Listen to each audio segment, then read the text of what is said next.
5 महीने की मासूम की हत्या कर दी। दादा ने ब्लेड देकर कहा, ले काट दे इसकी गर्दन। दादी ने बच्ची का मुंह दबाया, फिर धीरे धीरे ब्लेड से गला रेत दिया। मासूम इशिका की बुआ भी पास में खड़ी होकर ये सब देखती रही। बच्ची माँ के बगल में सो रही थी, मगर माँ को पता तक नहीं चला। पुलिस ने परिवार के सदस्यों से अलग अलग बात की तो मामले का खुलासा हुआ। वहीं पुलिस को गुमराह करने के लिए पुलिस के सामने दादी फूट फूट कर रोने का नाटक करती रही। आज हम आपको जो खबर बताने जा रहे हैं वो सिर्फ एक खबर नहीं, वो इंसानियत के गले पर चला वो ब्लेड है जिसकी धार ने रिश्तों की हर परिभाषा को चीर डाला है।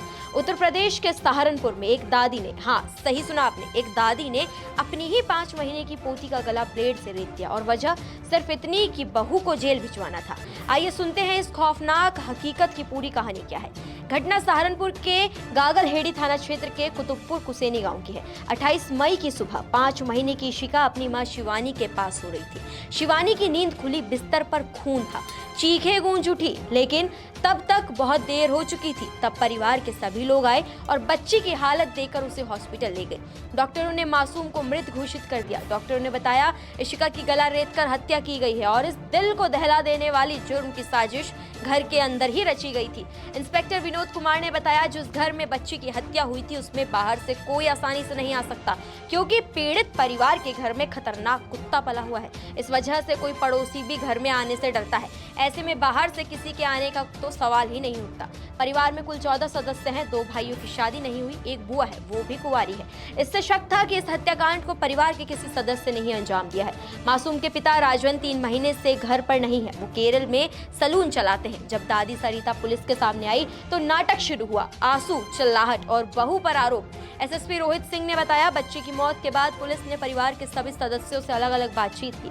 मासूम की दादी सरिता जब आई तो अजीब सा बर्ताव करने लगी। आते ही बोली, मेरी बहू ने ही मेरी पोती की हत्या की है, इसे पकड़ लो, यही इस घर के लोगों को खाकर रहेगी, सबको मार दे, इससे पहले इसे पकड़ कर ले जाओ।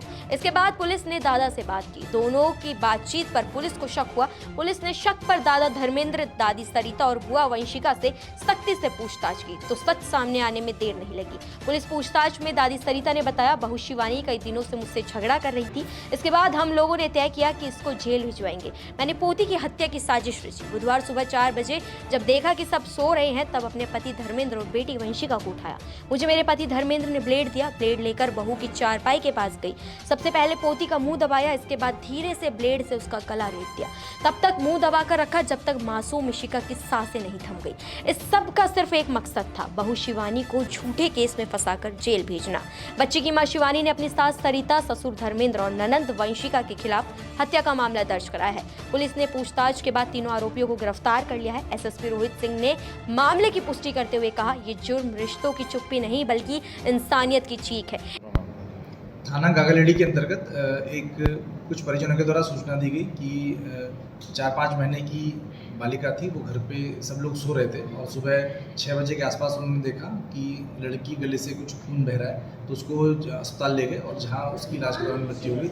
इस पूरे प्रकरण में ये चीज़ें संज्ञान में आई हैं कि जो महिला है उसका पति पिछले 3 माह से केरल कार्य करने गए हुए थे और इसमें घर वालों के द्वारा जो महिला की जो सास है उसके द्वारा कुछ बातें बताई गई जिनके आधार पर पुलिस की विवेचना चल रही है। जो बालिका है उसका पोस्टमार्टम के लिए शव को भेज दिया गया है और प्रकरण में तहरीर प्राप्त कर जो आवश्यक कार्रवाई की जा रही है। एक बार फिर सवाल यही है, क्या किसी की नफरत इतनी बड़ी हो सकती है कि वो एक मासूम की सांसें छीन ले? क्या रिश्तों की ये शक्ल अब डराने लगी है? एक मासूम सी बच्ची, क्या दोष था उसका जो उसे इतनी बड़ी सजा दी गई? उसकी सांसें ही छीन ली गई, वो खुद, उसकी दादी, दादा और बुआ ने मिलकर। ऐसे में रिश्तों पर अब सवाल खड़े होने लगे हैं कि किस पर भरोसा किया जाए और किस पर नहीं, क्योंकि आए दिन रिश्तों का कत्लेआम करने वाला कोई अपना ही होता है। इस पूरे मामले पर अब आपकी क्या राय है? कमेंट सेक्शन में हमें जरूर बताएं। नमस्कार, मैं हूं मानक गुप्ता। अगर आपको हमारा ये वीडियो पसंद आया हो तो इसे लाइक और शेयर जरूर करें और हाँ, हमें सब्सक्राइब और फॉलो करना ना भूलें ताकि आप देश और दुनिया की कोई खबर मिस ना करें। तो जुड़े रहिए हमारे साथ और देखते रहिए न्यूज़ 24।